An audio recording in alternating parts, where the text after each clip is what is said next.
Hello, my name is Swissbianco. In this video I will talk about the speedfeed stock.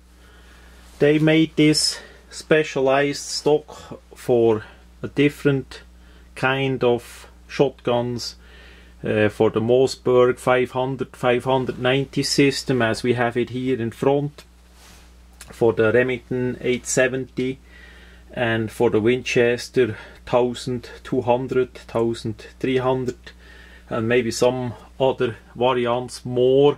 For the actual list what is made and what is available, please have a look on the speedfeed website. They have a pretty good website. They also make stocks that don't use that specialized specifeed system in here, which I'm gonna show, but that really makes them unique, and that's what I like it that much. And what is unique, because if that would be just a regular plastic stock without the opening, without the shot shell magazine, that would not be something special. But this one really is. Basically it's a fixed stock that you can storage in the stock 2 more rounds on each side. As we see it here, the one round is here, the other round is in the channel. I'm gonna take apart this one here, that we see that how that works. It comes usually in a black color.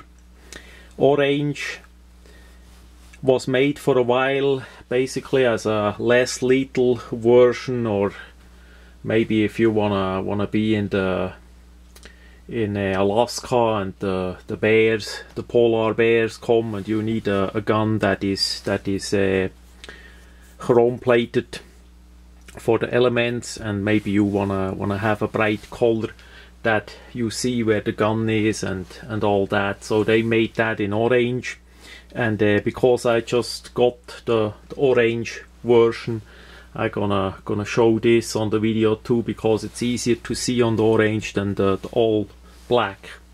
By the way, this one here that looks black, that was orange first too. The orange variants are usually way cheaper than the black ones, and if you use a good primer and a good paint, that's gonna work pretty well. That one here I have for, I would say, 3-4 years now, like that. Did work out well with that, and worst case I can paint it a bit black over it if really needed, but so far I never had a trouble with that. So if you have a budget, if you need a deal, look for orange ones. That will save you a good money. Somehow the orange, the people did not want to have too much. So usually the rubber pad is on it like this. It's held on by 2 screws, and I'm gonna quick remove the screws that we have a look how that system works inside. The installation of the stock is really simple. You need screwdrivers. Now I took it apart. What you need is a relative normal screwdriver in crosshead. That goes in here. Basically that's the deepness what you need to reach, so it's about 1 inch. So even a short one would work. This part is made out of rubber, and inside is a bit of hard plastic that it lasts. And then we see the back side of the stock. We see the 2 brass pressed in bushings with the threading where the 2 screws would go in. And here we already see the 2 springs. those springs are relative strong. And then we have 3 holes. In the middle one is as usually for the stock. Put that back in for the stock screw. A nice version, nice nickel or chrome plated. And this need a slotted screwdriver, a pretty long one. The screw is about like this in the position on the receiver, so you see you need about 6-7 inch long screwdriver with a slot that fits in here. On the screws it has this pressure washer to lock it a bit. I always still use Loctite on the threaded part that goes into the receiver of the shotgun. And then that is the middle hole here in the middle, and then we have the 2 outside holes with the grooves, and there are the 2 followers, hollow plastic followers that slide in the grooves. So basically doesn't matter which end of the spring, they are both the same. The spring goes in here and presses the whole part forward, and because maybe we see it with the camera, yes we see it, the groove doesn't go all the way to the front. There the little dimples of the plastic follower stop. So if we put that in like that, it basically stop where the groove ends, and it looks like this.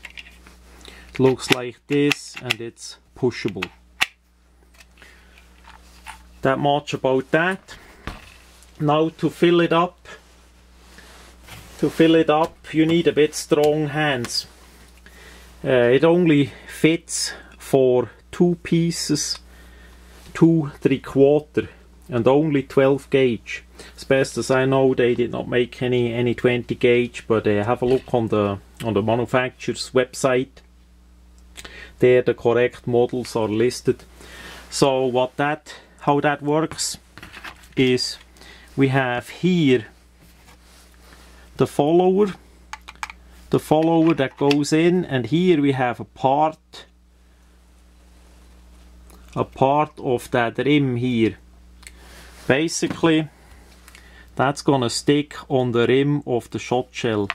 As we push it in, it interlocks. As we push that in, that locks it in place so it will not fall out. As you see there, of course now the pressure is not fully on. If that would be fully on, it would not come out. So to take it out, you need to press it a bit back, and then it comes out. It's as simple as that. And this with 2 pieces, 2 3/4. If you have 3 inch or the 3.5 inch Magnum, you need to look the maximum length can't be longer than 2 pieces, 2 3/4 inch shells. Can't be, because it would damage the plate, and some people already had problem. Either it was a factory second or they did over pressure it. So if you have a 3 inch Magnum shell you want to put in the stock, there's only enough room for 1. Same as with 3.5 inch. So basically you put 1 in, then you push that back in. Here it opens a little bit wider, so you can thread in, and then push it like this. So you see, like that would be as 2 shells are on the right side in the stock, ready to take out. To take out again, you simply come with the finger, lift it a bit up, a bit closer to the camera. You lift it a bit out and you basically take it out. As the spring is completely pressured forward, that works pretty well. Here the same, you simply lift it a bit and take it out. That's all what it is. So this is on both sides. Because of the construction, one is higher and the other is lower. This is basically for right hand use, so you have the cheek weld still fully here. If you are a left hand shooter, test that out, how well that works with you, because here is a bit the gap where usually the cheek would be. So it's mainly for right hand shooters. I'm a right hand, so I did never use much the left side on those, but of course it could be used too if in an emergency. No problem with that. So on this side it will look exactly the same, with the spring pushing it forward. That's how it is, how we see it here, and that's pretty much what it is. So for installation, make sure the gun is unloaded, that you deal with an unloaded gun. You need the screwdrivers that I did mention. You take the butt plate away, take this screw that goes in the middle.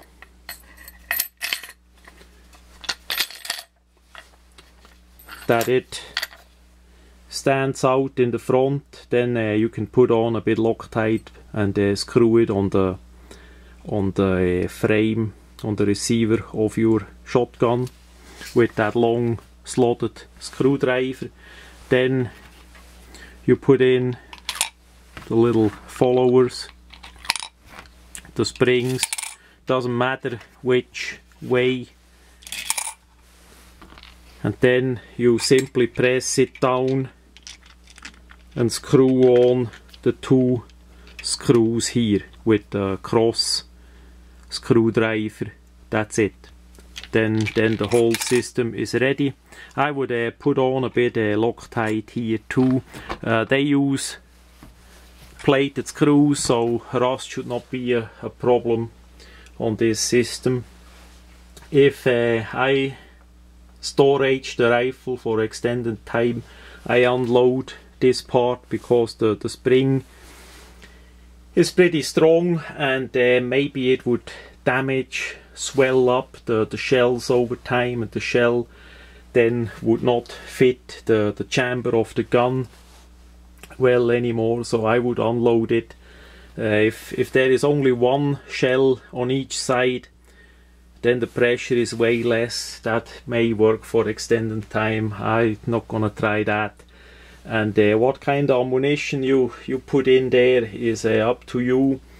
Some people use maybe the right side, the left side here with buckshot, and the right side with slugger.